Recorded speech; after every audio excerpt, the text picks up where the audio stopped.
Welcome back to Brush Up Your Game. I'm David, and this guy's Yondu. Yondu was a big promo, not the all-in promo for Season 1, but the, certain tier level. But, yeah, Yondu, one really cool character in Marvel. Just the leader of the Ravagers. Just a cool pirate and, yeah, friend to Star-Lord. I like Yondu. I like Yondu as a character. I like the arrow. I like everything Yondu brings. I like him in Marvel United. I find Yondu a cool, interesting, dynamic character. Let's talk about him in the game. He's got 4 movement. He has 3 heroic symbols, and he has 7 punches. Yeah, he's even got the blank card. But he brings a little bit more singles, but he's got 2 double punches. He's got a move punch, move heroic, a second move punch. He's got a lot of good symbols. He's got a single move, a single punch. His specials don't have a lot of good actions. Yet somehow, he just feels like he's always got the right thing at the right time. Unless you're looking to be super heroic, in which case that's not him, but it's never been him thematically. He is heroic when he needs to be heroic, when he has to do the right thing because he's compelled into it, and he sits there and he goes, yeah, Peter, fine, I got it. I understand morally it's what's absolutely necessary to do. I got it. I don't appreciate you telling me that, but I understand what you're saying. And he does that. And that's what it reflects in the character. But here's the thing. Yondu has probably the single best special in the game. And I won't say it's like the absolute best. I know I kind of did. But it depends on what you need in the game. The Yaka arrow whirlwind. Starting from your location and going clockwise. Defeat 1 thug in each location. Only stop when there are no thugs in the next location. You can go for a long time taking out thugs. You can go so that you complete the objective with this 1 card. Done right, you will have no thugs left on the board. And you don't care that for the next player there is no action. It's kind of a game reset. It's either at the start of the game, and I don't think I'd ever play this at the start of the game, but at the start of the game it's breathing space. Later on in the game it's okay, we're in a really bad spot, overflow's coming, and we're in big trouble. Against a character like Magneto, who's constantly turning civilians into thugs, who's basically only putting thugs out on the board. This is, yeah, I got it. We're clearing up the entire map. Yondu is space. He is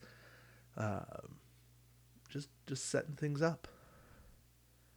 But it doesn't just stop there, because then he's got the Yaka arrow flurry. Deal 3 punches, split as you like, in your and adjacent locations.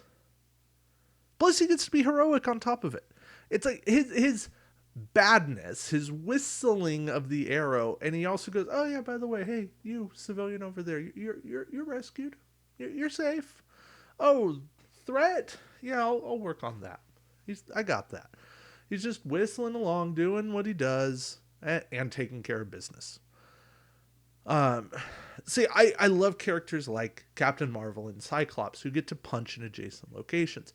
This doesn't have a limit. He can do 3 in that spot over there, 3 in that spot over there, 3 right here. He can go attack the villain if he's over an adjacent. This is a great setup. It's what you need when you need it. And then you've got Turncoat. And Turncoat is set up for the Yaka Arrow Whirlwind. You may turn each civilian into a thug and each thug into a civilian in your location. Really, it's not even set up for the Whirlwind. It can be. But it can also be your counterplay to Magneto. It can be setting yourself up for that, the objective, where you're like, okay, we got a board full of civilians, but we need 2 more thugs to defeat, and we're done with that objective. And our bad guy doesn't put out thugs and hasn't put out thugs for like 4 turns. We're not getting thugs. I got it. We're good. Just turn coding. And that's what you need.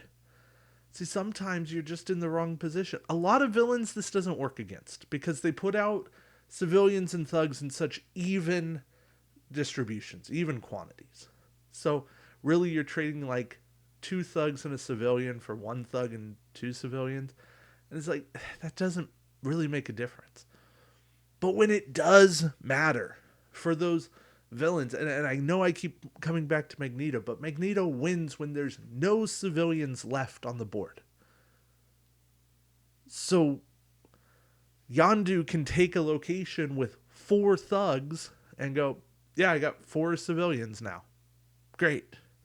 That changes the game. That gives you an extension. That gives you life. And I know, thematically, it doesn't make any sense for Yondu to be facing off against Magneto. But it does, because it's the Marvel world and anybody can encounter anyone at any time. That's just kind of how it goes. Yeah, I like Yondu. I think Yondu is one of my favorite characters to play. Super strong character, obviously. But just what he brings, and even taking out the double wilds. Sure, you get half the cards with double symbols. Not even half with singles. So he's a little down on symbology. But he also doesn't have tons of stuff that makes me go, ugh. He only has 1 single move. The rest of it, pretty nicely distributed. He's not overly dependent on punches or heroics or even moves. He has balance to him. He feels like a very solid character. And I like that. So I hope I don't have to do too much convincing for anyone to play Yondu. I think that Yondu's a great character. But yeah, thank you for watching. Appreciate your time. Until next time, keep brushing up your game. Take care.